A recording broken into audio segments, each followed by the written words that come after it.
भागवतम में हमें देखते हैं कि जब भी कोई महाराज जो है जिन्होंने बहुत भला किया है पूरे पृथ्वी का, और जब वो भी मुश्किल में आ जाते हैं ना, मानसिक ऐसे विकार में आ जाते हैं, आध्यात्मिक उन्नति उनकी रुक जाती है कहीं ना कहीं किसी प्रॉब्लम से, तो नारद मुनि जी प्रकट हो जाते हैं।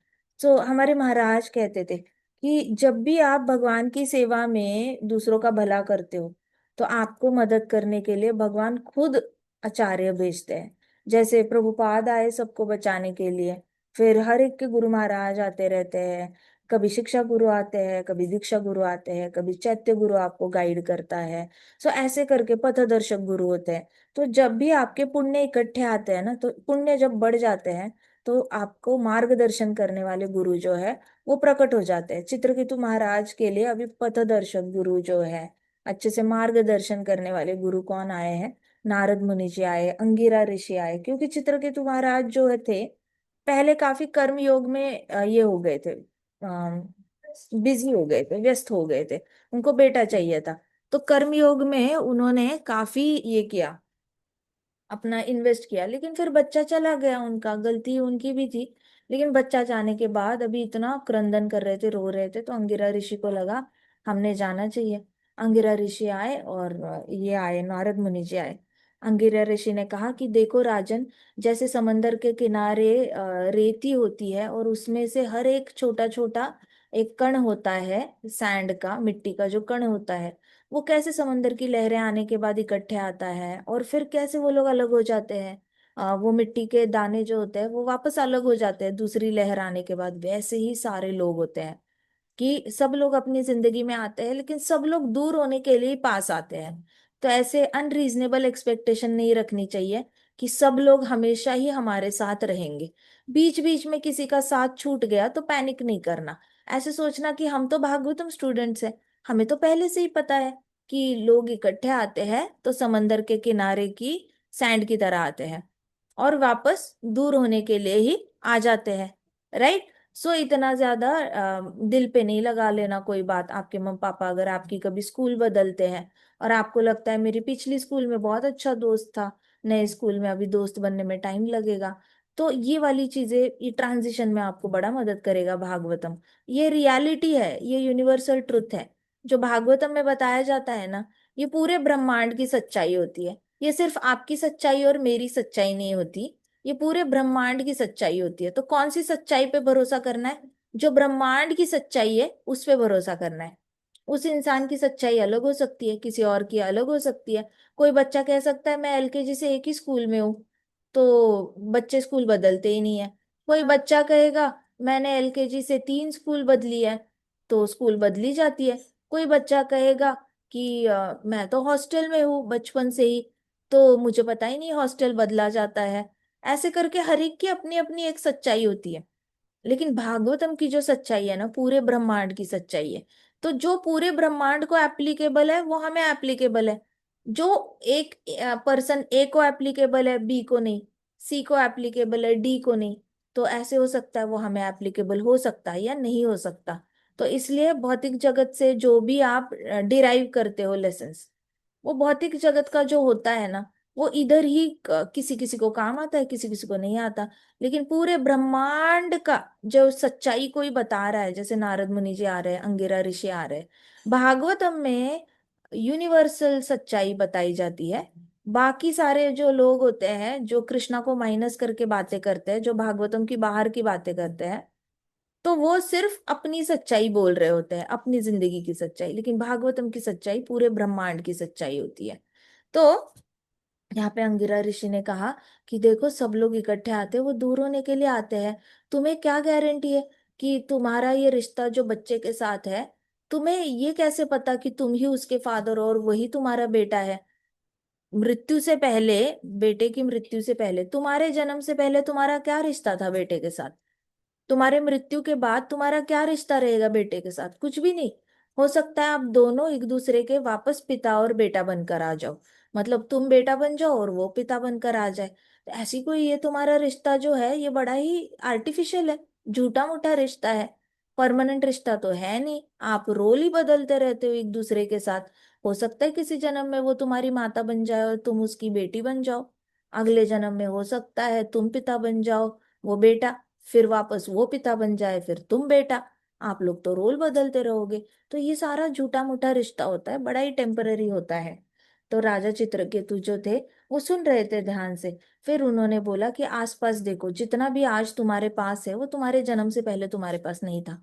और जितना भी आज तुम्हारे आसपास है वो तुम्हारे मरने के बाद भी तुम्हारे पास नहीं रहेगा।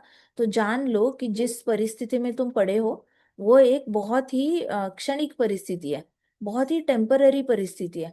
हर परिस्थिति टेम्पररी होती है। तो ना क्षणिक सुख के पीछे भागना चाहिए, ना क्षणिक दुख से एकदम ऐसे मोरोस होके बैठ जाना चाहिए। सारे सुख और दुख क्षणिक ही होते हैं। क्षणिक मतलब जल्दी जल्दी खत्म होते हैं, जल्दी जल्दी चेंज होता रहता है, बार बार चेंज होते हैं। तो चित्रकेतु अपनी पत्नी को देख रहा था, सारी प्रजा को देख रहा था, सब रो रहे थे। तो नारद मुनि जी फिर आए सामने। जैसे ही चित्रकेतु की नजर पूरी प्रजा पे गई, तो नारद मुनि जी आगे आए। नारद मुनि जी ने कहा, भगवान को ना ये टेम्पररी, इसमें कोई इंटरेस्ट नहीं होता। टेम्पररी दुनिया में भगवान को कोई इंटरेस्ट नहीं है। वो सब कुछ अपने कंट्रोल के अंडर रखते हैं। और वो पूरी प्रजा को इंगेज करके रखते हैं, राजा को सद्बुद्धि देकर पूरी प्रजा का ख्याल रखते हैं। भगवान जो है वो पूरा ब्रह्मांड का विनाश भी करते हैं। सो भगवान जो है अपने एजेंट्स यूज करते हैं। उन एजेंट्स के पास खुद की ऐसी कोई बुद्धि नहीं होती, खुद की शक्ति भी नहीं होती। उनके पास बुद्धि भी भगवान की है, शक्ति भी भगवान से दी हुई है। इसलिए वो लोग कभी कभी ब्रह्मांड बना पाते हैं। फिर भगवान ब्रह्मांड का संसार रचाते रहते हैं। भगवान जो होते हैं संसार का मेंटेनेंस करते हैं, ख्याल रखते हैं अच्छे से। और फिर संसार पूरा जब विनाश करने पर आता है, तो भगवान ही बुद्धि देते हैं। विनाश करने वाले अनंत शेष है, शिव जी हो गए, भगवान ही उनको बुद्धि देते हैं। बुद्धि देने के बाद भगवान ही उनको शक्ति देते हैं कि चलो ब्रह्मांड को खत्म करने का काम आ गया है, काम पे लग जाओ। तो बाकी सारे एजेंट्स हैं, उनके पास खुद की बुद्धि तो है नहीं, तो इसलिए वो लोग करते कराते नहीं है। वो करता नहीं है, करता हमेशा भगवान ही रहेंगे। बाकी लोग हमेशा ही भगवान के हाथ का इंस्ट्रूमेंट रहेंगे। मतलब भगवान ने सोचा चलो आज तलवार यूज कर लेते हैं, चलो आज इस डिवोटी को यूज करते हैं, चलो उस डिवोटी को यूज करते हैं, इस डिवोटी से ये काम करवाते हैं, अर्जुन से कुरुक्षेत्र युद्ध लड़वाते हैं, चलो द्रौपदी से थोड़ा सा जस्टिस मंगवाते हैं पूरी औरतों के लिए, चलो विदुर से थोड़ा सा विजडम दे देते हैं सबको, द्रोणाचार्य से सारे रॉयल फैमिली को ट्रेनिंग दिलाते हैं, चलो चलो चलो बलराम जी से दुर्योधन को गदा सिखवाते हैं। तो भगवान सबको एज अ ये इंस्ट्रूमेंट ही यूज कर रहे होते हैं, टूल यूज कर रहे होते हैं कि चलो इससे ये काम करवाते हैं, वो काम करवाते हैं। तो हमारा तो खुद का कुछ ना अकल अपनी होती है, ना अकल अपनी, ना हिम्मत अपनी, ना शक्ति अपनी। कुछ भी हमारा अपना नहीं होता। इसलिए कहते हैं कि हर फ्रूट जो होता है वो कृष्णा को ऑफर करना चाहिए। मैं जब छोटी थी मेरे को समझ ही नहीं आता था कि offer your fruits to Krishna, offer your fruits to Krishna. अपने कर्मों के फल भगवान को अर्पण करो, अपने कर्मों के फल भगवान को अर्पण करो। मैं सोचती थी करना क्या है एग्जैक्टली, ऑन ग्राउंड करना क्या है। मैं काफी सारे बड़े लोगों को भी पूछती थी कि ऑन ग्राउंड करना क्या है, मतलब एग्जैक्टली करना क्या है, ऑफर करना है मतलब क्या, हम तो खाने का भोग तो लगाते ही है। फिर कर्मों के फ्रूट्स, क्या कर्म, एज अ चाइल्ड ऑल्सो आप करते क्या हो, खाते हो, पीते हो, सोते हो, पढ़ाई करते हो, खेलते हो, इतना ही तो करते हो। और करते क्या हो आप, खाते हो, और फिर आप खाते हो तो आप भोग लगा दो, जो भी पीते हो भोग लगा दो, पी लो। पढ़ाई करते हो तो अभी पढ़ाई पढ़ाई का फ्रूट तो हर क्वार्टरली आता है, एग्जाम के बाद ही आता है। तो चलो रिपोर्ट कार्ड कृष्णा के सामने रख दिया, ऑल्टार में रख दिया कृष्णा के सामने। तो एग्जैक्टली हर कर्म का फ्रूट कैसे, हर रोज कैसे अपने कर्मों का फ्रूट दे दे कृष्णा को, वो समझ में नहीं आता था। तो मेरे फादर कहते थे कोई नहीं, क्रेडिट देना है भगवान को। मैं सोचू किस चीज का क्रेडिट दे, हर रोज कहाँ कोई चीज जीत रहे हैं हम लोग जो कृष्णा को क्रेडिट दे। तो फिर मेरे दादाजी थे, दादाजी ने बोला था सांस लेने का क्रेडिट दो, भगवान तुम्हें सांस दे रहे, तुम सांस ले पा रहे हो, तुम जिंदा हो, उसका तो क्रेडिट दो। मैंने कहा देने का मतलब होता क्या है। तो कहते कि भगवान को बोलो थैंक यू भगवान, आपकी वजह से मैं सांस ले पा रही हूँ। मैंने कहा अच्छा ठीक है। तो ये शाम को हम बोल देते थे, शाम को जब प्रेयर्स होती थी, 7:30 बजे आरती होती थी हमारे घर पे, तो हम लोग आरती के बाद बोल देते थे, भगवान थैंक यू, आपकी वजह से हम सांस ले रहे हैं। फिर मैं जैसे जैसे बड़ी होती गई, फिर मुझे पता चला कि बाय डिफॉल्ट ही आपने कर्मों का अगर फल भगवान को चढ़ाना है, तो कर्म करने से पहले ही अपना सोच ठीक करनी पड़ती है। कोई भी आप कर्म करते हो, बाय डिफॉल्ट कर्म मत करो कि अरे 5 बज गए ट्यूशन जाना है, 4 बज गए बैडमिंटन जाना है, 3 बज गए गिटार क्लास है, 2 बज गए लंच करना है, 1 बज गया बस आने वाली है घर जाना है, शाम के 6 बज गए पार्क जाना है। तो ये ऐसे वाले ऑटो पायलट मोड में मत चलो। जो भी काम कर रहे हो ना, उससे पहले एक इंटेंशन सेट करो। कुछ भी कर रहे हो, जाने से पहले, कुछ भी कर्म करने से पहले, प्रभु मैं ये आपके लिए कर रहा हूँ, कृष्णा मैं आपके लिए कर रहा हूँ, कृष्णा मैं आपको खुश करने के लिए कर रहा हूँ, कृष्णा प्लीज हेल्प मी, मैं आपको खुश करने। तो कर्म करने से पहले ही अपना पर्पस क्लियर करना है। कर्म करने से पहले पढ़ाई करने के लिए बैठा हो, भगवान मैं पढ़ाई करने के लिए बैठा हूँ, मैं आपको खुश करने के लिए पढ़ाई करने वाला हूँ। बस इतना ही करना है। तो उसके बाद पढ़ाई करने के बाद जो याद रहेगा नहीं रहेगा, जो भी होगा एग्जाम में लिखोगे, ऑटोमेटिकली आप क्रेडिट कृष्णा को दे पाओगे। अब उसके बाद अच्छे मार्क्स आए, वो मैंने पढ़ाई करते वक्त हमेशा कृष्णा को याद किया था ना, इसलिए अच्छे मार्क्स आए। बुरे मार्क्स आए, वो मैंने पढ़ाई करते वक्त कृष्णा को बोला था कि मैं पढ़ाई के लिए करने के लिए बैठ रहा हूँ, तो कृष्णा की मर्जी थी, इतना देना था तो कृष्णा दे दिया। सो आप नेचुरली ही कृष्णा को सारे फल अर्पण ऑर्गेनिकली आएगा अंदर से। फिर आपको काम करने के बाद इक्का दुक्का फल ऑफर नहीं करने करोगे आप। इक्का दुक्का मतलब कभी याद आया तो कर लिया, कभी नहीं आया तो बोल दिया कि मैंने ये किया, मैंने वो किया, फिर भी मुझे कुछ नहीं मिला, ऐसे कैसे हुआ, उसने मेरी इज्जत नहीं की, उसने मेरा वैल्यू नहीं किया, उसने रिटर्न में कुछ नहीं दिया, मैं तो, मेरा तो सब लोग फायदा उठाते हैं, मेरे नोट्स यूज करते हैं और अच्छे मार्क्स लाते हैं, सब मेरा फायदा उठाने में लगे। तो आप ऐसे वाले ड्रामा में नहीं फंसोगे। जो भी काम कर रहे हो ना, उससे पहले क्या करना है, फिक्स करना है, उद्देश्य फिक्स करना है।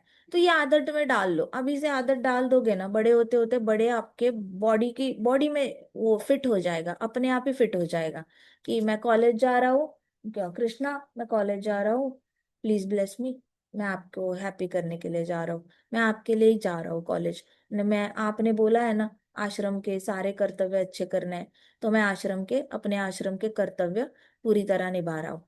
कृष्णा मैं पापा को हॉस्पिटल लेके जा रहा हूँ, कृष्णा आपने ही बोला है ना गृहस्थ आश्रम के अच्छे कर्तव्य निभाने चाहिए, तो मैं पापा को हॉस्पिटल लेके जा रहा हूँ। कृष्णा आपको ही, आपके लिए ही आपको हैप्पी करने के लिए मैं पापा की सेवा कर रहा हूँ। कृष्णा आपको हैप्पी करने के लिए मैं मम्मा की सेवा कर रहा हूँ।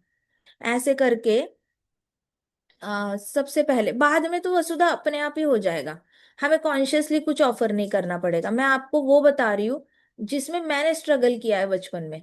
मुझे, मैं बहुत सोच सोच के मेरे को फ्रूट क्या ऑफर करूं, मैं स्कूल से आने के बाद ही सोचती थी कि आज मैंने स्कूल में क्या किया, अब इस कर्म का मैं कैसे ऑफर करूं कृष्णा को, मैं क्या ऑफर करूं, मैं जाऊं कृष्णा के पास, मैं क्या बोलूं, मतलब क्या ऑफर करना है। बहुत ज्यादा I struggled with this question, क्योंकि भगवत गीता में बार बार आता था offer your fruits to Krishna, offer your fruits to Krishna, कर्मों के फ्रूट्स ऑफर करो। फिर मैं सोचती थी स्कूल से आने के बाद कि कर्म तो करके आए हैं, पढ़ाई वगैरह करके आए हैं, एग्जाम्स तो हुए नहीं, आज तो एनुअल एनुअल डे की प्रैक्टिस ही चल रही थी, तो मैं कृष्णा को क्या ऑफर करूं। फिर मेरी मम्मा थाली हाथ में पकड़ाती थी, कहती थी भोग लगा के आ जा, तो मुझे लगता था शायद मैंने यही करना है, बट इसका कनेक्शन मेरे एनुअल गैदरिंग की प्रैक्टिस के लिए कैसे है, एनुअल डे के प्रैक्टिस के लिए कैसे है, ये मुझे कुछ समझ में आ नहीं रहा है।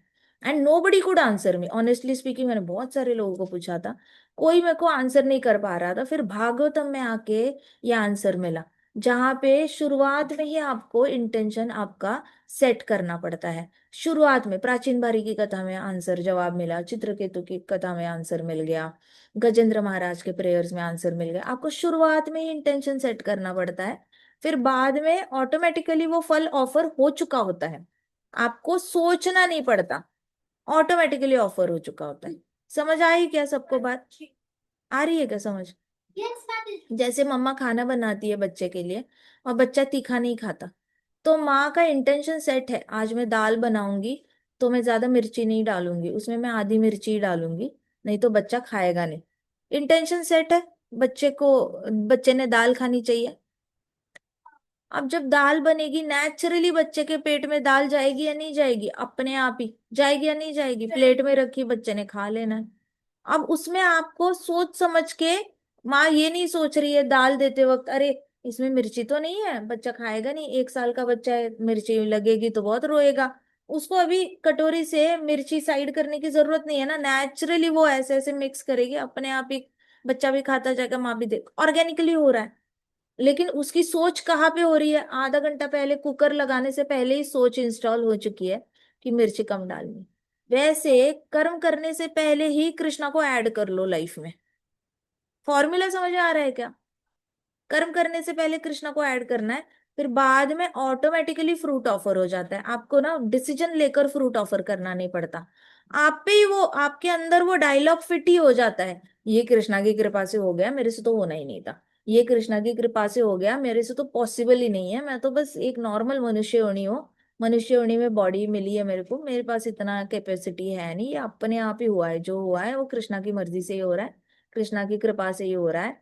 और कृष्णा ही करा रहे हैं इनफैक्ट, मुझे नहीं लगता मेरे पास इतनी शक्ति है। ऐसे करके एक ऑटोमेटिक ये बन ही जाता है, आपका तरीका ही, जीने का तरीका ही वैसे बन जाता है कि ये ऑटोमेटिक बॉडी से हो रहा है, कृष्णा ने कंट्रोल ले लिया है। ऐसा लगता नहीं कि ये ह्यूमनली हमें पॉसिबल है। आपको अगर 100 आउट ऑफ 100 मैथ्स में आए तो आपको खुद ही लगेगा कि मुझे नहीं लगता, मैंने जितनी भी प्रैक्टिस की है उसके बेसिस पे मैं 100 आउट ऑफ 100 डिजर्व करता हूँ। मुझे ऐसा लगता है ये कृष्णा ने ही मेरे से करवाया है, नहीं तो हो ही नहीं सकता था। मेरे जैसे कई सारे बच्चे, मैं तो 18 घंटा ही पढ़ाई करता हूँ, कई सारे बच्चे 22 घंटे पढ़ाई करते हैं, तो वो लोग ज्यादा डिजर्व करते हैं 100 आउट ऑफ 100, लेकिन उनको 82 83 आए, किसी को 95 आए, मेरे को 100 आउट ऑफ 100 आए। मुझे ऐसे लग रहा है ये बिल्कुल ही इनह्यूमन, मतलब ह्यूमनली पॉसिबल नहीं है, ये कृष्णा ने ही इंटरफेरेंस किया हुआ है। अब समझ में आया? अब आपको जाना पड़ रहा है क्या ऑल्टार के पास, कृष्णा को बोलना पड़ रहा है क्या, कृष्णा ये देखो 100 आउट ऑफ 100 आए? नहीं। जैसे ही आपने, आपको स्कूल में पेपर मिल गया, 100 आउट ऑफ 100 का आपके हाथ में मार्कशीट आ गई, आप वही के वही ऑटोमेटिकली आप ऑफर कर रहे हो रिजल्ट्स। घर आके कृष्णा को बताने की भी जरूरत नहीं, एक ऑर्गेनिक तरीके से अपना डायलॉग बन गया। बना या नहीं बना, बताओ मुझे। I you getting my point? Yes माता जी। That is organic. ये होना चाहिए संत महात्माओं में ना, ये नेचुरली आता है, ये उनके पास ना नेचुरली सेट होता है, क्योंकि ऐसा नहीं कि उन्होंने ओवरनाइट अपने आप को ट्रेन किया होता है, ये पहले से ही ये सोचने लग जाते हैं। मंदिर बांधना है, मंदिर बांधना है, कृष्णा के लिए करना है, कृष्णा के लिए करना है। मैं कौन ही होता हूँ जमीन खरीदने वाला, इतने पैसे मेरे पास आएंगे कैसे? कृष्णा की कृपा होगी तो भक्त डोनेट करेंगे, डोनेट करेंगे तो जमीन ले पाएंगे। अगर जमीन लेने के पैसे नहीं है तो किसी ने तो अपनी जमीन फ्री में हमें देनी चाहिए, कृष्णा की कृपा होगी तो कोई तो आके जमीन फ्री में दे देगा। सीमेंट खरीदना है, ईंटें खरीदनी है, कॉन्ट्रैक्टर को पैसे देना है, क्रेन का पैसा देना है, सारे गड्ढे गड्ढे भरने हैं नई मिट्टी से, इसके लिए सारे लक्ष्मी का अरेंजमेंट कैसे होगा? ये कृष्णा ही कराएंगे, कृष्णा ही कराएंगे। फिर कहीं से तो डोनेशन अरेंज होता है, ये कृष्णा नहीं कराया, मैं तो कहीं गया भी नहीं डोनेशन मांगने के लिए। मैं जहां पे भी गया, मैं तो 50,000 ही मांगूंगा, जबकि प्रोजेक्ट की कीमत 50 लाख है। लेकिन मैं 50,000 से ज्यादा किसी को मांग ही नहीं सकता, उसको अपने कमिटमेंट्स भी होंगे। अब क्या करे, अब कृष्णा ही करेंगे जो करेंगे। फिर इनका जब मंदिर बन जाता है, उनको लगता है कि ये तो हमसे पॉसिबल ही नहीं था, ना हम खुद कमा रहे हैं, ना हमारे पास ब्रह्मचारी है वो कमा रहे हैं, ना इतने सारे भक्त हैं, उनको अपने अपने गृहस्थ आश्रम की जिम्मेदारियां है, सब लोग तो इतने करोड़ों का प्रोजेक्ट अफोर्ड नहीं कर सकते। लेकिन कहीं से तो डोनेशन आता रहा, आता रहा, मंदिर बनता रहा, भगवान अरेंज करते रहे। ये भगवान ने ही मंदिर बनाया है, हमने तो बनाने की हमारी हैसियत ही नहीं। इस तरीके से इनका एक नेचुरल, इनको आदत ही पड़ी होती है। सीमेंट अरेंज करना है, अरेंज करना है, टाइलें अरेंज करनी है, टाइलें अरेंज करनी है, टाइलें कैसे आएगी? कृष्णा को प्रे करते हैं, आज मंगल आरती अच्छे से करते हैं, जाप अच्छे से करते हैं, कृष्णा की कृपा होगी तो टाइलों का इंतजाम हो जाएगा। कहीं ना कहीं से टाइलों का इंतजाम हो ही जाता है, कोई ना कोई आकर अपना एक्स्ट्रा लक्ष्मी दान करके चलाई जाता है, टाइल लगवाई जाती है मंदिर में। इस तरीके से हर कोई ना हर मोमेंट फल ऑफर कर रहा होता है कृष्णा को, लेकिन ऑफर करने से पहले, कार्य शुरू होने से पहले ही कृष्णा को ऐड कर लिया होता है लाइफ में। तो यहाँ पे नारद मुनि जी जो कह रहे हैं, नारद मुनि जी कह रहे हैं कि ये सब कुछ भगवान कर रहे होते हैं, इसलिए आपके मन में कभी कर्ता की भावना आती नहीं, आप नेचुरली, आपको पता होता है भगवान ही करा रहे हैं। सो ऐसी जगह पर क्या होता है कि आप अपने आप को करता नहीं समझते। तो ये सबसे बड़ी विन है हमारी। अगर किसी भी पॉइंट पे आप ऐसी स्टेज, लाइफ की स्टेज पे पहुंच गए ना, जहाँ पे आपने विनम्रता से एक्सेप्ट कर लिया कि ये मुझसे नहीं हो रहा है, ये भगवान करा रहे हैं मुझसे। अगर इतनी भी रियलाइजेशन हो गई ना, आपका रिश्ता और कृष्णा का रिश्ता बहुत पास का हो जाता है। आपको ना समझ में आने लगता है कि कृष्णा आपके सच में बड़े करीबी दोस्त है, या करीबी, आपके बहुत ज्यादा करीब जा चुके हो, आप अपने मालिक के करीब जा चुके हो दास बनकर। ऐसे करके आपको खुद रियलाइजेशन आने लग जाती है।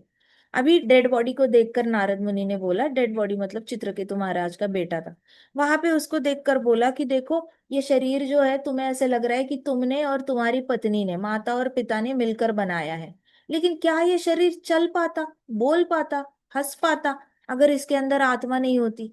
आत्मा क्या माता पिता डालते हैं? नहीं, आत्मा तो पूर्ण पुरुषोत्तम भगवान डालते हैं। इसका मतलब बच्चा जो जन्मता है वो सिर्फ पूर्ण पुरुषोत्तम भगवान की इच्छा से जन्मता है और जिंदा रहता है।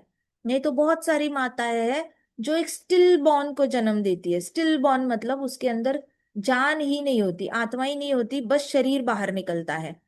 स्टिल बॉर्न बेबी कहते हैं उसको। तो ऐसे भी बहुत सारे जन्म होते हैं बच्चों के जिसके अंदर आत्मा नहीं होती, सिर्फ शरीर बाहर आता है। तो क्या आपको ऐसे लगता है कि ये बच्चा आपका है? नहीं, ये पूर्ण पुरुषोत्तम भगवान की कृपा है, जिसकी वजह से जो शरीर बना हुआ है आपकी और आपकी पत्नी के यूनियन से, उस शरीर के अंदर आत्मा है। तो बिकॉज भौतिक जगत जो होता है, भौतिक जगत की जीवात्माएं ये सारी चीजें भूल जाते हैं और अलग अलग शरीर एक्सेप्ट करते रहते हैं। अब अलग अलग शरीर एक्सेप्ट करते हैं तो सिमिलर शरीर से अटैच हो जाते हैं।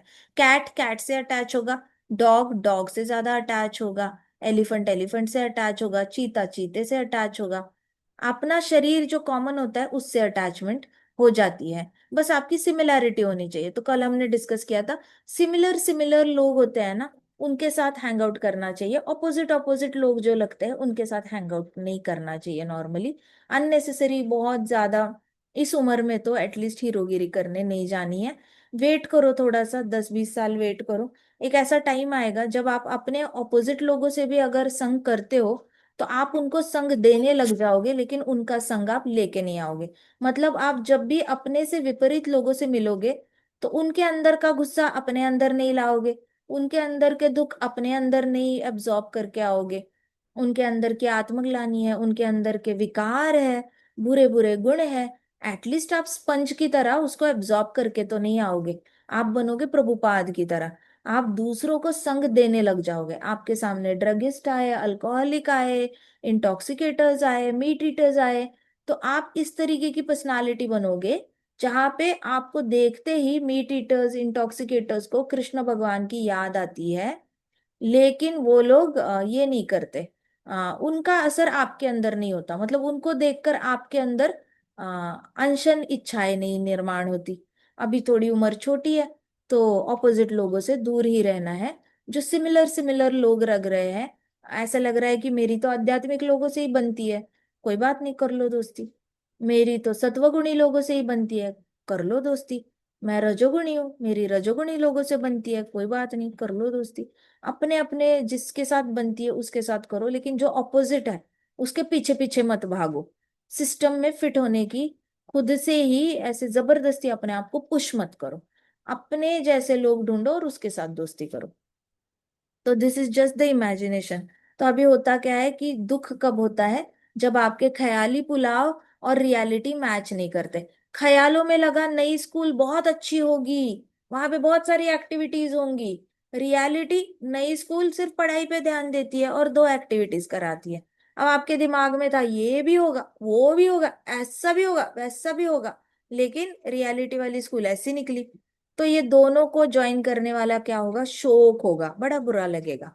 तो आपके ख्याली पुलाव है उसको छोटा कर देना है, और जो रियलिटी है उसको बड़ा कर देना है, और सोचना है कि अरे ये ही जीवन की सच्चाई है। बस एक्सेप्ट करो, प्रभु की कृपा है, कृष्णा ने जो दिया है उसको खुशी खुशी ले लो। कृष्णा को दुखी नहीं करना, कृष्णा को कभी ये नहीं बोलना है कृष्णा ये क्या दिया है, पाव भाजी मांगी थी आपने तो मेथी की सब्जी दे दी, व्हाट इज दिस कृष्णा। ये नहीं, कृष्णा दे दिया है आपने सब्जी, थैंक यू सो मच। जो दिया है हम खुशी खुशी पाएंगे। हम कभी कंप्लेन नहीं करेंगे। हम कंप्लेन करने वाले भक्त नहीं बनेंगे। हम आपको कभी ब्लेम नहीं करेंगे। आप जो भी दे रहे हो हम खुशी खुशी एक्सेप्ट करेंगे। ऐसे करके अपने ख्याली पुलाव वाली जो मूवी है ना उसको शट डाउन कर देना। समझ आ रहा है क्या? दुख का डेफिनेशन क्या है? शोक का डेफिनेशन ख्याली पुलाव रियलिटी से मैच नहीं करता। तो रियलिटी को ज्यादा बड़ा करो, रियलिटी पे फोकस करो। ख्याली पुलाव को छोटा छोटा करके खिड़की के बाहर फेंक दो। कर पाओगे ये? शोक से यस माता ओवरकम। जी। शाबाश। अभी राजा जो था एकदम सीधा होके बैठ गया और अपने आंसू ऐसे ऐसे करके उसने पोंछ लिए राजा ने। और फिर बड़ी छोटी आवाज में बोला, हे ऋषिगण, आप यहाँ पे आए हो अवधूतों की तरह ड्रेसअप करके, अवधूतों की तरह कपड़े पहनकर आप यहाँ पे आए हो और अपनी आइडेंटिटी आपने छुपा के रखी है। आप तो बहुत ही महान हस्ती हो। आप महान वैष्णव हो। आपके जैसे वैष्णवों के पाव इस पृथ्वी पर जब पड़े तभी पृथ्वी तमोगुण से मुक्त हो गई। आपके पाव जहां पे भी पड़ते हैं वहां से तमोगुण हमेशा के लिए चला जाता है। आपको पता है धाम होता है ना, धाम। धाम में क्यों जाते हैं पता है आपको? मेन कारण ऐसा नहीं कि सिर्फ राधा रानी है कृष्णा है, वो तो है ही है, गोपियां भी है धाम में। और पंचतत्व भी है मायापुर में। लेकिन धाम जाने का मेन कारण क्या होता है ना, वैष्णव आते रहते हैं वहां पर। तो उनके पद चिन्ह मिट्टी में जब पाँव पड़ता है ना, उतना सारा एरिया तमोगुण से फ्री होता रहता है। सो आप जैसे ही धाम जाते हो ना, आपके अंदर का आलस पता नहीं कहाँ चला जाता है। आपके अंदर लेथार्जी होती है, फटीग होती है। आप वैसे तो सिटी में रहो, आपको मन करेगा बैठे रहो, पॉपकॉर्न खाओ, बैठे रहो, बाहर जाके खेलने का मन नहीं करेगा, आंखों में थकान होगी, पीठ में थकान होगी, पाँव में थकान होगी। धाम में जाते हो ना, कहाँ से तो एनर्जी आ जाती है। आप गोवर्धन परिक्रमा भी करने के लिए एनर्जेटिक रहते हो, वृंदावन परिक्रमा करने के लिए भी एनर्जेटिक रहते हो। कोई कोई तो पूरी 84 कोस यात्रा कर लेता है। कहाँ से आती है एनर्जी? कहाँ से आती है? क्योंकि वहां पे तमोगुण ही नहीं है। तमोगुण का सारा खात्मा हो जाता है, शुद्ध वैष्णवों के चरण कमल वहां पे पड़ते हैं। और उनके हरि नाम से इतनी शक्ति आ जाती है कि तमोगुण अंधकार रहता नहीं है। हर जगह ज्ञान ही ज्ञान, प्रेम ही प्रेम, और तमोगुण माइनस हो जाता है। इसलिए आपको धाम में ज्यादा से ज्यादा लोग वॉक करते हुए दिखते हैं। ऐसे बहुत ज्यादा कार में घूमते हुए लोग नहीं दिखेंगे आपको। मेन रोड पे थोड़ा सा ट्रैफिक होता है बाहर से आने वाले लोगों का। लेकिन मैक्सिमम भक्त जो होते हैं वॉक ही कर रहे हैं, वॉक ही कर रहे हैं। वॉक करने वालों की संख्या ज्यादा है। आप अगर एकादशी पे परिक्रमा मार्ग पे जाओगे, आप अपनी बाइक भी नहीं निकाल पाओगे परिक्रमा मार्ग से, इतनी भीड़ होती है। तो वॉक करने वालों के पास एनर्जी कहाँ से आ रही है? ऐसे तो घर पे सोए रहते हैं, लेकिन धाम में आते ही वॉक करने लग जाते हैं। इनके अंदर का आलस और फटीग लेथार्जी कहाँ गई? कि धाम में होती नहीं है। वैष्णव के चरण कमल पड़े तो भागवतम में कहा है कि अभी ये कह रहे हैं चित्रकेतु महाराज, आपके जैसे वैष्णव के पद चिन्ह पृथ्वी पे पड़े, वैसे ही पृथ्वी तमोगुण से मुक्त हो गई। सो धाम तमोगुण से मुक्त होता है। आपको अगर कभी भी बहुत तबीयत खराब हो रही है, ऐसे लग रहा है वीकनेस आ रही है, तबीयत खराब हो रही है, या मानसिक तौर पे किसी इंसान ने आपकी जिंदगी खराब करके रखी है, आप बिल्कुल खुश फील ही नहीं कर रहे हो, आप कुछ भी करते हो तो आपको हैप्पीनेस फील नहीं होती, धाम चले जाओ। 1 महीना 2 महीना वहां पे रहो। आपको खुद ही पता चल जाएगा कि आपके शरीर में से तमोगुण पूरी तरह डिलीट हो जाएगा। और आपके अंदर इतनी फुर्ती आ जाएगी कि आपको ज्यादा भक्ति करूं, मैं ज्यादा लोगों का भला करूं, मैं ज्यादा भक्ति करूं, ज्यादा लोगों का हरि नाम दूं, मैं बार बार कृष्णा को याद करूं, मैं बार बार राधा रानी को याद करूं, मैं ज्यादा से ज्यादा माला करूं। अपने आप ही शक्ति भर आती है। अगर आप पढ़ाई कर रहे हो तो मैं घर जाके मैं ये नोट्स बनाऊंगा, मैं वो नोट्स बनाऊंगा, मैं ये चार्ट्स लगाऊंगा, वैसे चार्ट्स लगाऊंगा, टाइम टेबल बनाऊंगा, टू डू लिस्ट बनाऊंगा, स्टिकी नोट्स लगाऊंगा, सारा ग्राफिकल रिप्रेजेंटेशन करूंगा, फटाफट याद करूंगा, टाइम वेस्ट नहीं करूंगा। ऐसे करके दिमाग में आपके सडनली फुर्ती आ जाती है, आपका ब्रेन बड़ा शार्प होने लग जाता है। कोशिश करना, हमेशा ब्रेक लेना है ना जिंदगी से, तो धाम में चले जाओ। यूरोप देखने, ऑस्ट्रेलिया देखना है, ये कॉन्टिनेंट देखना है, वो कॉन्टिनेंट देखना है, क्या है बाकी सारे देशों में? वही पेड़ है, वही थोड़े से पहाड़ होंगे, थोड़ी सी ग्रीनरी होगी, थोड़ी सी साफ सफाई होगी। लेकिन ऐसा तो कुछ नहीं होगा। तमोगुण तो वहां पे भी हेवी तमोगुण होगा, हेवी रजोगुण होगा। हेवी मतलब हेवी हेवी हेवी रजोगुण होगा। तो वहां पे जाके आपको स्ट्रेस होगा।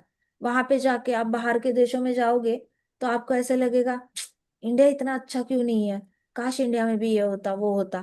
बस देखो, आपके एक्सप्रेशन ही देखो, एक्सप्रेशन से ही पता चलता है आप सैड होकर आ रहे हो, कोई हैप्पीनेस मिल नहीं रही है। वापस इंडिया आ रहे हो तो आपको लग रहा है, ओहो इंडिया ऐसा क्यों नहीं है, इंडिया में वो शॉप क्यों नहीं है, इंडिया इतना क्लीन क्यों नहीं है, इंडिया के रोड्स बड़े क्यों नहीं है, इंडिया में इतना क्यों पॉपुलेशन है, ट्रेन में इतनी भीड़ क्यों है, बस में चढ़ा क्यों नहीं जाता, टैक्सी में ढंग से एसी क्यों नहीं है, इसके ग्लासेस बुलेट प्रूफ क्यों नहीं है। कंप्लेन कंप्लेन, आप तो कंप्लेन का रजिस्टर बन के आते हो, कहाँ हैप्पी बन के आ रहे हो, कोई हैप्पीनेस नहीं है। You are just becoming a cry baby and coming back. इससे अच्छा ब्रेक लेना है, पढ़ाई से ब्रेक लेना है, थोड़ा सा आराम करना है, तबीयत ठीक करनी है, धाम चले जाओ। वहां से वापस आओगे ना, ऐसे संतुष्ट होके आते हो ना, आपको जो भी देखता है ना, आपको देख के ही वो संतुष्ट हो जाता है। सो धाम को कभी अंडर एस्टिमेट मत करना। धाम में रह के देखो, पहले एक हफ्ता हो सकता है आपके अंदर से कंप्लेन निकले, उसके बाद जो आपके अंदर एनर्जी फुर्ती आ जाएगी ना, वो पूरे वर्ल्ड में कहीं नहीं। जितना हो सके वृंदावन में टाइम बिताने की कोशिश करना।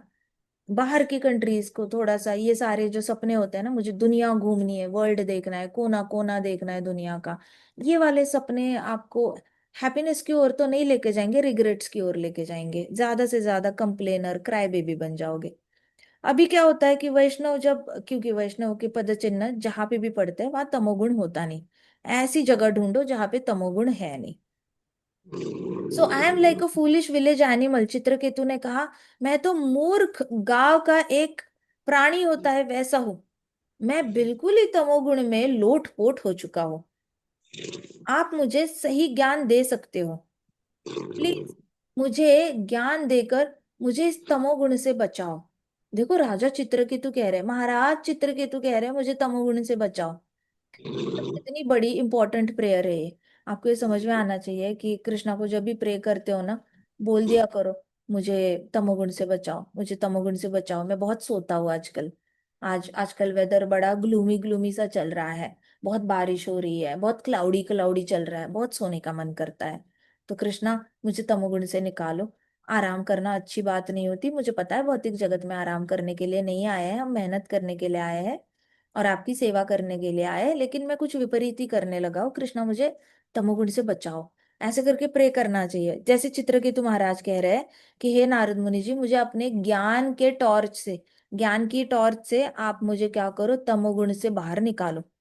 अंगिरा ऋषि ने इमीडिएटली स्माइल किया। अंगिरा ऋषि ने कहा, हे राजन, मैं वही अंगिरा ऋषि हूँ जिसने तुम्हें पुत्र का वरदान दिया, और ये वही नारद मुनि जी है जो डायरेक्टली ब्रह्मा जी के पुत्र है। अभी ये जो दोनों आए थे भेष बदल कर आए थे, तो सामने दिख नहीं रहा था कि वो नारद मुनि जी है या अंगिरा ऋषि है।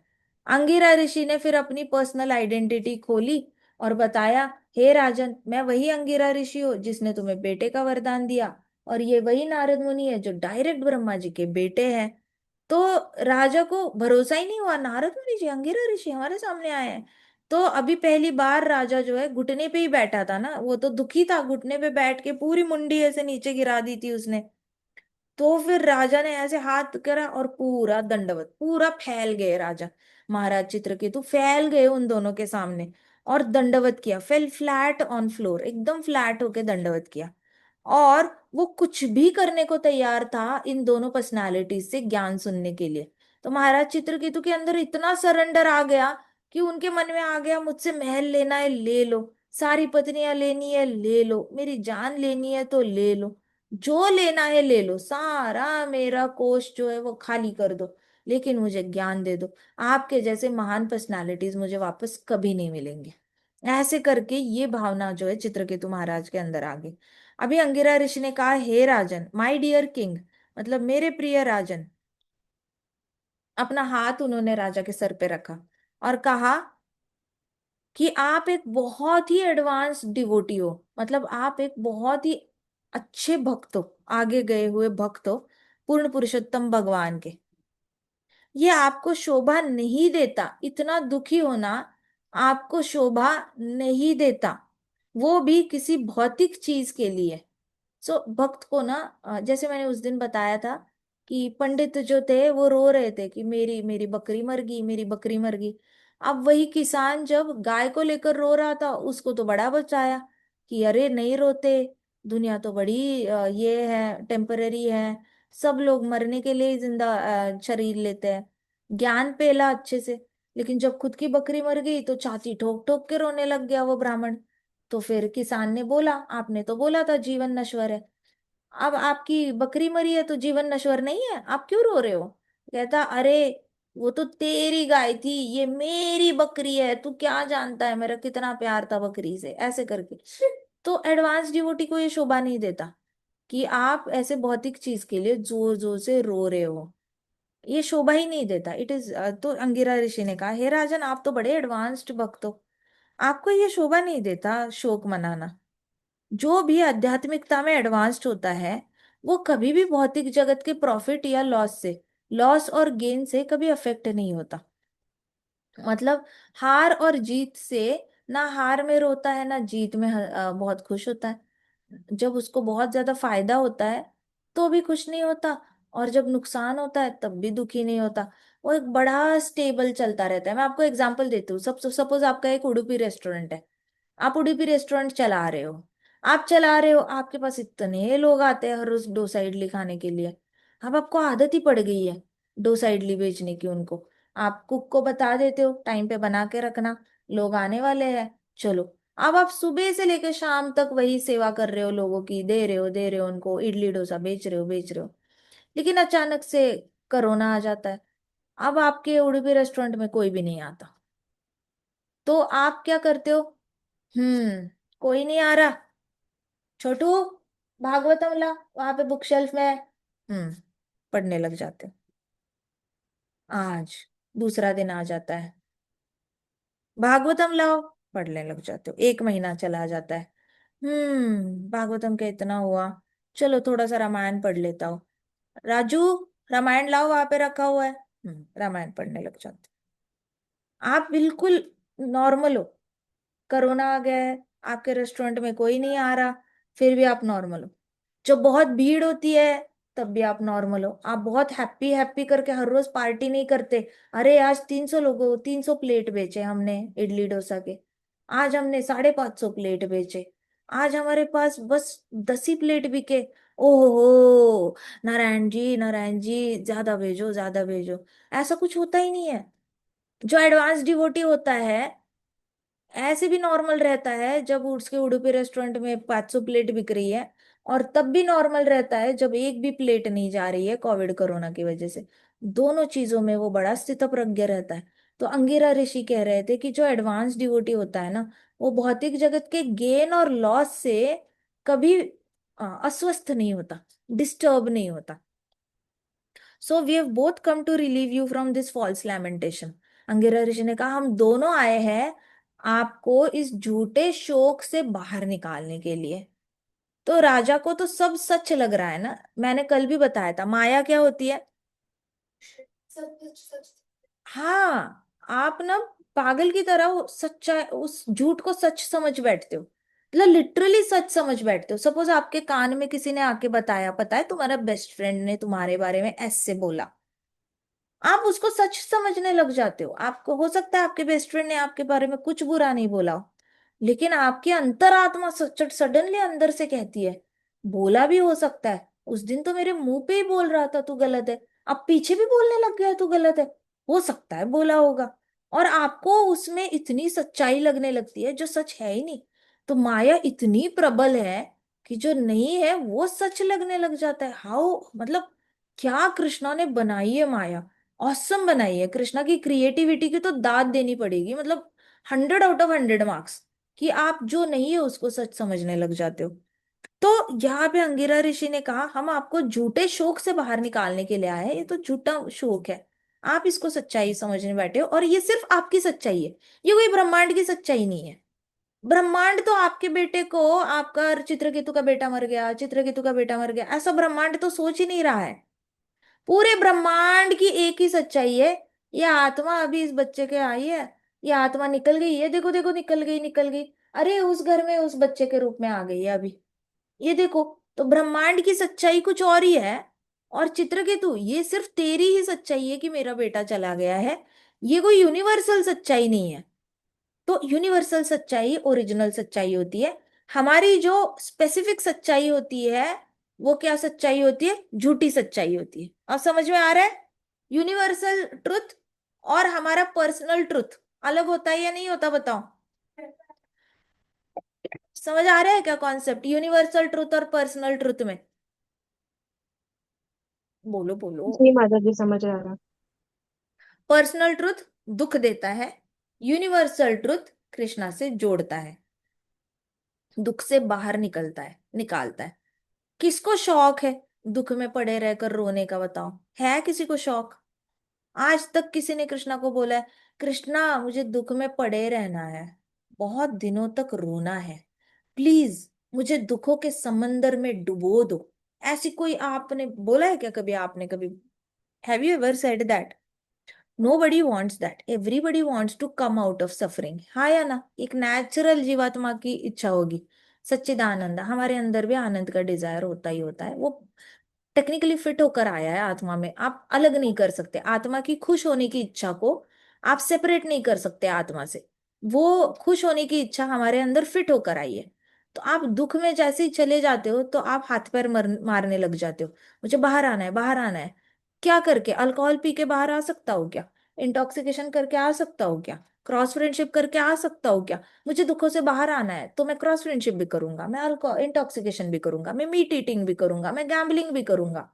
ऐसे करके हाथ पैर मारने लगती है जीवात्मा। क्यों चाहिए? खुशी चाहिए, आनंद चाहिए। क्यों? क्योंकि हमारे परम पिता आनंदी रहते हैं, हमें भी उनकी तरह आनंदी रहना है। हमें मेथड ही नहीं पता। मेथड ये है कि मेरी सच्चाई दुख में ले जाती है, ब्रह्मांड की यूनिवर्सल की सच्चाई मुझे दुख से बाहर निकालती है। अभी यूनिवर्सल सच्चाई कहाँ से निकालूं मैं? मुझे कैसे पता चलेगा यूनिवर्सल सच्चाई क्या है, क्या है, क्या है? छोटू, भागवतम लाओ। राजू, रामायण लाओ। ये लाओ, वो लाओ। बुक शेल्फ में रखा है, लाओ मुझे पढ़ने दो। मम्मा, भागवतम दोगे क्या प्लीज, मुझे थोड़ा सा पढ़ना है। So you will get to know universal truth only if you surrender yourself to Bhagavatam, नहीं तो यूनिवर्सल ट्रूथ आपको पता ही नहीं चलेगा। सुनो, नहीं तो हरि कथा सुनते रहो। तो यहाँ पे राजा ने कहा कि जब से पहले, सबसे पहले तो अंगिरा ऋषि ने कहा कि हम आपको झूठे मूठे शोक से बाहर निकालने के लिए आए हैं, क्योंकि आप जो शोक मना रहे हो ना, उसमें 1% भी सच्चाई है नहीं। फिर अंगिरा ऋषि ने कहा, when I first came to your home I would have given you the same supreme knowledge. मैं जब पहली बार आपके घर पे आया था, तब भी मैं आपको ब्रह्म ज्ञान दे सकता था। ये पूरा जो सृष्टि का ज्ञान है मैं तब भी दे सकता था। लेकिन तब मैंने देखा आपके मन में कुछ बहुत स्ट्रांग इच्छा थी बेटा पाने की। तो अब उस इच्छा के सामने ब्रह्म ज्ञान आप एक्सेप्ट नहीं कर पाते। सो आपको भगवत गीता का ज्ञान एब्जॉर्ब करने के लिए भी ना अपनी बाकी इच्छाओं की इंटेंसिटी थोड़ी कम करनी पड़ती है। तब जाके भगवत गीता का ज्ञान समझने की इच्छा की इंटेंसिटी बढ़ती है। सिंपल है। आपको अगर रामायण पढ़ना होगा तो रामायण पढ़ने की इच्छा इधर होनी पड़ेगी, और बाकी सब कुछ करने की इच्छा इंटेंसिटी इधर होनी चाहिए। तब जाके आप रामायण के लिए पढ़ पाओगे। वैसे ही अंगिरा ऋषि आएंगे। अंगिरा ऋषि ने देखा राजा को तो पुत्र चाहिए, वो तो उसकी इंटेंसिटी इच्छा की तो इधर है, और उसको ब्रह्म ज्ञान की इच्छा की इंटेंसिटी तो इधर है। अब मैं इस लेवल पे उसको ज्ञान कैसे दूं? वो तो सारा ज्ञान का इस्तेमाल ही बेटा पैदा करने के लिए यूज कर ले। तो ये सही टाइम है नहीं उसको ज्ञान देने का। तो हर इंसान को ज्ञान देने का एक टाइम होता है। प्रॉपर टाइम आने के बाद ही कुछ बातें बताई जाती है। आप रैंडमली कोई भी ज्ञान किसी को भी किसी भी टाइम पे दे नहीं सकते। आप देखो हमारे इस्कॉन मंदिर में संडे फीस्ट्स होते हैं, बहुत सारे नए नए नए नए भक्त आते रहते हैं। तो आप उसके लेक्चर्स को देखना, ब्रह्मचारी जो होते हैं, प्रभु जीज होते हैं, टेम्पल प्रेसिडेंट्स होते हैं, सन्यासीज होते हैं, जो भी संडे का लेक्चर लेते हैं, जितने भी नए नए लोग आए हैं मंदिर में, उनको जो लेक्चर दिया जाता है, और एक अलग से गुरु अपने शिष्यों को लेकर बैठ जाते हैं और उनको अच्छे से ट्रेन कर रहे होते हैं, रगड़ रहे होते हैं, उनको डायमंड में बना रहे होते हैं, फर्निश कर रहे होते हैं। तो वहां की डिस्कशन अलग होगी। और सबके सामने जो नए नए भक्त बनकर आ रहे हैं, उनके सामने बहुत ही सरल तरीके से जिससे कि उनका भगवान पे भरोसा शुरू हो जाए। इस तरीके से बताया जाता है। सो हर एक ज्ञान देने का एक पड़ाव आता है। पहले तो आपका भरोसा बिल्ड होना चाहिए। तो इसलिए बड़ी प्रभु पे भरोसा बढ़ने के लिए आपको कथा बताई जाती है। फिर आप जब गुरु के यहाँ पे बैठोगे तो गुरु बोलेंगे, 16 माला करता है तू? मंगल आरती करता है हर रोज? क्यों नहीं करता? कर लिया कर। इसी से तेरे पास ब्रह्म ज्ञान आना है। ब्रह्म विद्या ऐसे नहीं आनी सिर्फ पढ़ते पढ़ते। तुझे जाप भी करना पड़ेगा, तुझे मंगल आरती भी करनी पड़ेगी। घर में डीटी वर्शिप करता है तू? अब इस तरीके से अलग से उसको इम्प्लीमेंटेशन में अच्छे से डायमंड को तराशा जाता है, डायमंड बनाया जाता है। ताकि कितना भी आप डायमंड के ऊपर ना 300 किलो का हथौड़ा फेंको, आपका डायमंड कटता नहीं है। ओरिजिनल डायमंड होता है ना, उसके ऊपर आप कितना भी वजन डालो, आप क्रेन से एक बड़ा सा लोहे का ब्लॉक डाल दो, डायमंड टूटेगा नहीं। इतना स्ट्रॉन्ग डायमंड होता है। सो गुरु हमें ना ऐसे डायमंड बना रहे होते हैं कि हमारे ऊपर कितना भी हैवी प्रेशर आ गया तो हम दुखों से कभी भी शोक में जा ही नहीं सकते। इस तरीके से गुरु हमें ट्रेन कर रहे होते हैं। तो अंगिरा ऋषि ने यही कहा, जब मैं पहली बार आया था तब भी मैं आपको ज्ञान दे सकता था, लेकिन आपकी भौतिक इच्छा बेटे पाने की इतनी हाई थी कि तब आप पोजीशन में ही नहीं थे ये ज्ञान प्राप्त करने के। अभी इसलिए मैंने आपको बेटा ही दे डाला, मैंने आपको बेटा होने का वरदान ही दे दिया। अभी आप इतने दुख में हो क्योंकि आप माता पिता बन गए हो, और पिता बनकर ही आप ज्यादा दुखी हो गए। सो ओ किंग ऑफ शूरसेन, मतलब हे राजन, तुम्हारी पत्नी, तुम्हारा महल, तुम्हारा राज्य और तुम्हारे पास जो सुख समृद्धि है वो सब टेम्पररी है। जैसे तुम्हारा बेटा टेम्पररी था ना, वैसे पत्नी भी टेम्पररी है, राज्य भी टेम्पररी है, तुम्हारा महल भी टेम्पररी है, और तुम्हारी सुख समृद्धि भी टेम्पररी है। तुम्हारी जो मिलिट्री पावर है ना, इतनी बड़ी आर्मी लेके घूमते हो, वो भी टेम्पररी है। तुम्हारे पास जो कोष में इतने डायमंड्स पड़े हुए हैं, पर्ल्स पड़े हुए हैं, वो भी टेम्पररी है। तुम्हारे पास नौकर चाकर है ना, वो भी टेम्पररी है। मिनिस्टर्स भी टेम्पररी है, रिश्तेदार भी टेम्पररी है, दोस्त भी टेम्पररी है। और ये सब कुछ फ्रेंड्स, ये सब टेम्पररी है। और ये सब लोग जिन पे तुम भरोसा करके जी रहे हो ना, यही तुम्हारे भय का कारण बनेंगे। यही तुम्हारे भय का कारण है, यही तुम्हारे शोक का कारण है, और यही तुम्हारे एक्सट्रीम दुख का कारण है, डिस्ट्रेस का। डिस्ट्रेस मतलब टेंशन का कारण है ये लोग। तो चित्रकेतु महाराज सोचने लग गए, ऐसे कैसे, ऐसे कैसे। अब सोचो, अगर चित्रकेतु महाराज का खून कर दिया और दूसरा राजा आ गया नेबरिंग कंट्री का, तो नेचुरली ये सब लोग क्या बोलेंगे? अगर चित्रकेतु को अरेस्ट करना है तो दूसरे राजा ने अगर इनको रिश्वत दी और उनको बोला कि चित्रकेतु को पकड़वाया तो हम आपको हमारे राज्य में एक पूरा एक छोटा सा राज्य दे देंगे जिसको आप रूल करोगे, बस दोस्त जल्दी जल्दी बिक जाएंगे उसको। रिलेटिव्स को बोला कि हम आपको एक राज्य का इतना हिस्सा देंगे अगर आपने चित्रकेतु महाराज को मारने में मदद की, रिलेटिव्स भी बिक जाएंगे। चीफ मिनिस्टर्स को बोला, आप हमारे राज्य में आओगे, यहाँ पे फाइनेंस मिनिस्टर हो, हमारे यहाँ पे आके होम मिनिस्टर बन जाओगे, सारे मिनिस्टर्स बिक जाएंगे।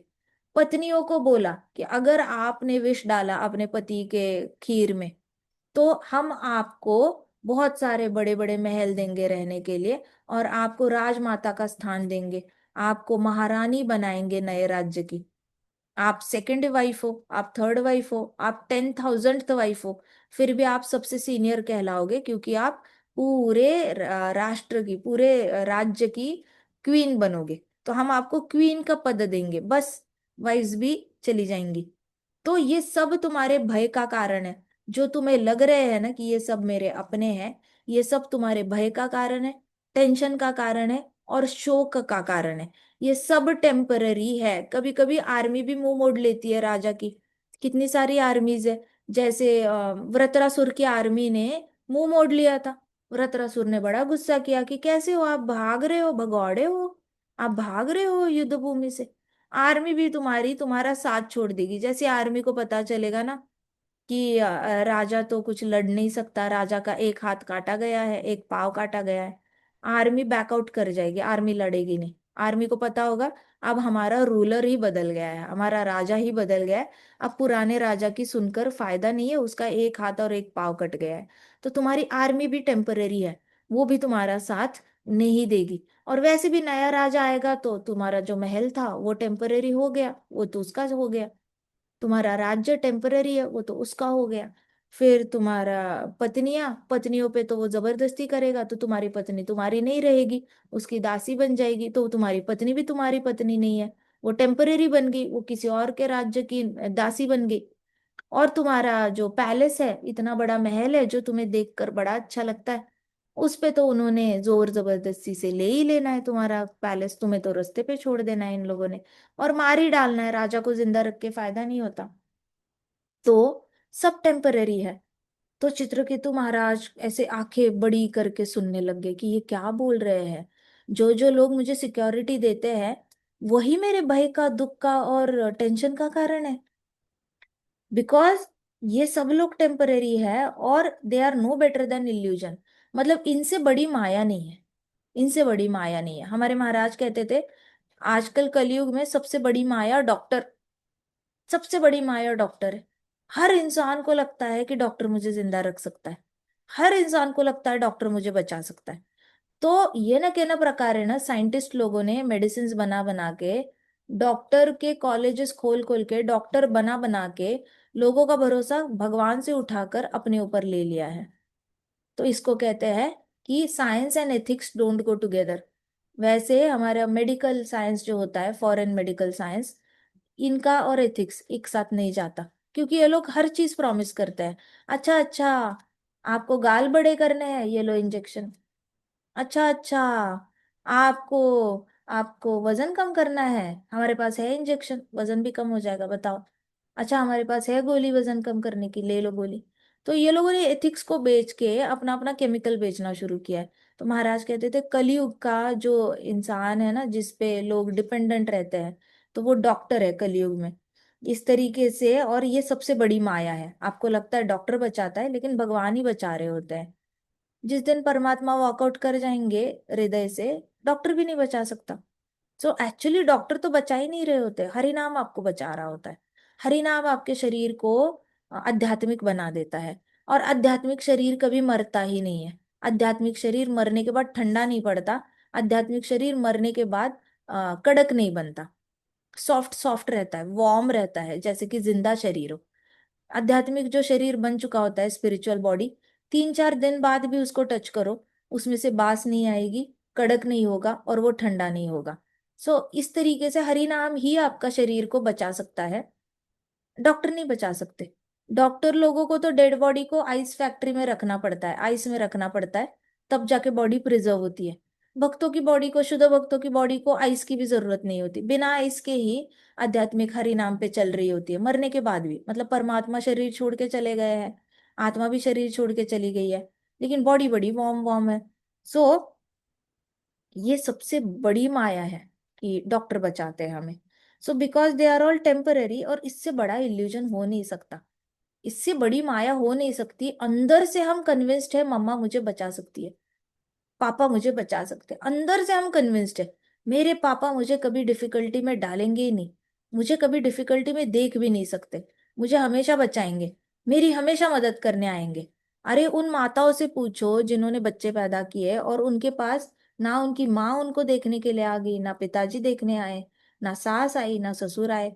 अकेले अकेले कितनी सारी माताओं ने अपने बच्चों को पैदा किया है और उनको बड़ा किया है। अमेरिका में पूछो, सिंगल मदर्स होती है, 13 साल 15 साल में बच्चे पैदा करती है, उनके माता पिता उनको देखने भी नहीं आते, हॉस्पिटल में बेचारी अकेले अकेली पड़ी रहती है, फिर गवर्नमेंट के होमलेस में जाती है, वहां पे बच्चे को सबमिट करती है, वहां से बच्चा अडॉप्ट कोई कर लेता है, पेपर साइन करती है, घर आती है, कोई बात नहीं करता।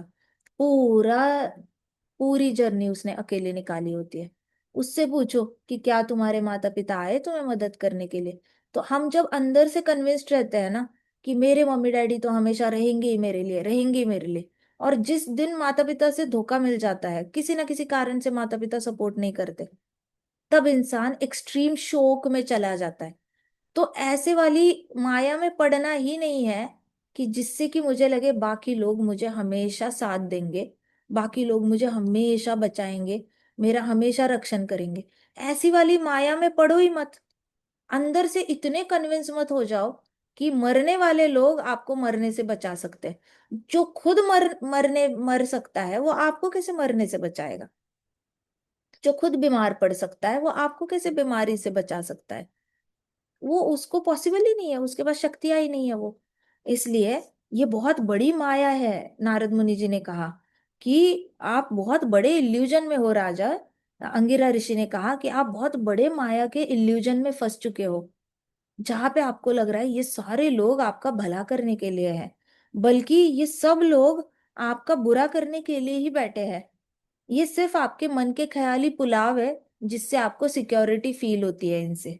लेकिन real security come from Krishna. काफी सारे लोग आते हैं मेरे पास, वो कह कंप्लेन करते हैं कि हमें सेफ फील नहीं होता हमारे घर में, हमें सिक्योर फील नहीं होता हमारे घर में। ऐसे लगता है हमारे घर में कभी भी कोई भी जोर से चिल्ला देगा हम पे, कभी भी कोई भी मार सकता है। उनका कॉन्सेप्ट ही हिला डुला है। सिक्योरिटी घर वालों से आती ही नहीं है, सिक्योरिटी तो भगवान से आती है। पुकारो भगवान को, कृष्णा को पुकारो, नरसिम्हा भगवान को पुकारो, हनुमान चालीसा बोलते रहो, भगवान को पुकारो। भगवान उनके हृदय में भी है, उनके हृदय को सॉफ्ट करेंगे, उनके हृदय में बताएंगे कि इस बच्चे को तंग मत करना, इस औरत को तंग मत करना, वो मेरा नाम ले रही है, मत तंग कर। फिर जाके वो लोग आपके साथ सॉफ्ट बनकर आपके साथ अच्छे से बिहेव करेंगे। लेकिन हमें है कि हमें जाके उन लोगों को ही फिक्स करना है। हमें डायरेक्टली सूरज को ये नहीं करना, सूरज को बताना ही नहीं है कि लाइट भेजो, नहीं। हमें हर इंसान को फैमिली में जाके बोलना है, प्लीज एक टॉर्च दोगे, प्लीज टॉर्च लगाओ, मुझे अंधेरे में मत रखो, प्लीज एक टॉर्च की फोकस लाइट डाल दो, मुझे अंधेरा है। क्यों जाना है सबके पास, टॉर्च दे दो, टॉर्च दे दो, टॉर्च दे दो। सूर्य भगवान को बोलो कि अरे आपकी लाइट है, उस लाइट में ही मेरी पढ़ाई अच्छे से हो जाती है। वैसे हर इंसान पे सिक्योरिटी आपको डिराइव करनी है किसी से, सेफ्टी और सिक्योरिटी इंसानों से डिराइव करना बंद करो। इंसान आपको इतने अच्छे से भी प्रोटेक्ट नहीं कर सकते। कर्ण महायोद्धा दुर्योधन को प्रोटेक्ट नहीं कर पाया, भीष्म पितामह दुर्योधन को प्रोटेक्ट नहीं कर पाए, द्रोणाचार्य नहीं कर पाए। कृष्णा ने अर्जुन को कितने अच्छे से प्रोटेक्ट करके रखा था, करा था या नहीं करा था। तो मॉर्टल बींग्स से सिक्योरिटी डिराइव नहीं करते, हमेशा इमॉर्टल से डिराइव करते हैं। इमॉर्टल कौन होते हैं, हमारे आचार्य है, कृष्ण भगवान है, इतने सब है, राधा रानी है, बलराम जी है। क्यों जा रहे हो इधर उधर मांगने। खतरनाक माया है ये, आपको अंदर से कन्विंस कर डालती है, और आप इतने कन्विंस हो जाते हो कि आप किसी की बात मानने को तैयार ही नहीं होते। ऐसे हो जाता है। So we create such mental concoctions, हम अपने ख्याली पुलाव बनाते हैं और उसी ख्याली पुलाव में जीने लग जाते हैं, फर्दर कॉम्प्लिकेटिंग आवर लाइफ। मतलब वो ऐसे ख्याली जिंदगी में एलिस इन वंडरलैंड जैसे ऐसी दुनिया में एक रहने लग जाते हैं, जहां पे हम अपनी लाइफ को और ज्यादा कॉम्प्लिकेट कर देते हैं। तो अंगिरा ऋषि चित्रकेतु को बता रहे हैं, महाराज चित्रकेतु को, आपने अपनी लाइफ बड़ी कॉम्प्लिकेट करके रखी है। टाइम हो गया क्या, हम बाकी की कथा कल करते हैं, ठीक है। ग्रंथराज श्रीमद् भागवतम की जय, शिल प्रभुपाद की जय, श्री श्री राधा श्याम सुंदर की जय, श्री श्री कृष्ण बलराम की जय, वृंदावन धाम की जय, समस्त भक्त वृंद की जय। हरे कृष्णा कृष्णा कृष्णा हरे हरे, हरे राम राम राम हरे हरे, हरे कृष्णा महासंकीर्तन यज्ञ की जय।